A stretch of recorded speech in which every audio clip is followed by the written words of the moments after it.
Hi, నేను doctor Rudrapatla రఘువంశి, paediatrician, అవని children's hospital. So యాక్చువల్‌గా ఈ మధ్యలో నాకు చాలా మంది కాల్ చేసి, "సార్ మా అబ్బాయికి దగ్గు జలుబు ఉంది. కాకపోతే ఈ మధ్యలో చాలా ప్రాబ్లమ్ అయితుందంట కదా! కాఫ్ సిరప్ తీసుకుంటే. మరి తీసుకోవాలా వద్దా? సేఫా కాదా?" అనేసి అడుగుతున్నారండి. సో రీసెంట్‌గా ఏదైతే ఇన్సిడెంట్ జరిగిందో కోల్డ్ రిఫ్ అనే కాఫ్ సిరప్ గురించి మధ్యప్రదేశ్‌లో గాని, లేకపోతే రాజస్థాన్‌లో గాని దగ్గర దగ్గర 20 మంది పిల్లలు చనిపోవడం జరిగింది. కాకపోతే అది యాక్చువల్‌గా కాఫ్ సిరప్ వల్ల కాదండి. అది కాఫ్ సిరప్‌లో ఏదైతే కంటామినేషన్ జరిగిందో దాని వల్ల. సో నార్మల్‌గా కాఫ్ సిరప్‌లో యాక్చువల్‌గా గ్లైకాల్ గాని, లేకపోతే గ్లిజరిన్ అనే సాల్వెంట్స్ యూజ్ చేస్తాం. కాకపోతే ఆ పర్టిక్యులర్ ఇన్సిడెంట్‌లో ఏదైతే డైఎథిలిన్ గ్లైకాల్ అనేసి వాళ్ళు సాల్వెంట్ యూజ్ చేశారో అది కెమికల్ సాల్వెంట్. యాక్చువల్ నార్మల్‌గా ఉండాల్సిన లెవెల్ కంటే అది 30-40% లెవెల్ ఎక్కువ ఉండడం వల్ల యాక్చువల్‌గా పిల్లలకి కిడ్నీ ప్రాబ్లమ్ రావడం వల్ల, లేకపోతే బ్రెయిన్‌కి పెట్టేసి రీనల్ ఫెయిల్యూర్ వచ్చేసి దానివల్ల పిల్లలు చనిపోవడం జరిగింది.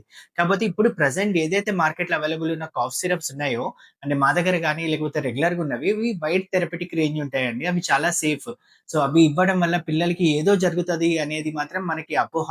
కాకపోతే మనం చేయాల్సింది ఏంటి అంటే, మీకు తెలిసిన పీడియాట్రిషియన్ ఎవరైతే ఉంటారో పిల్లల డాక్టర్, వాళ్ళు ఇచ్చే ప్రిస్క్రిప్షన్ మీద రిలై అయ్యి, వాళ్ళు ఏదైతే డ్రగ్స్ సజెస్ట్ చేస్తారో, అవే కాఫ్ సిరప్స్ వాడుకోవడం బెటర్.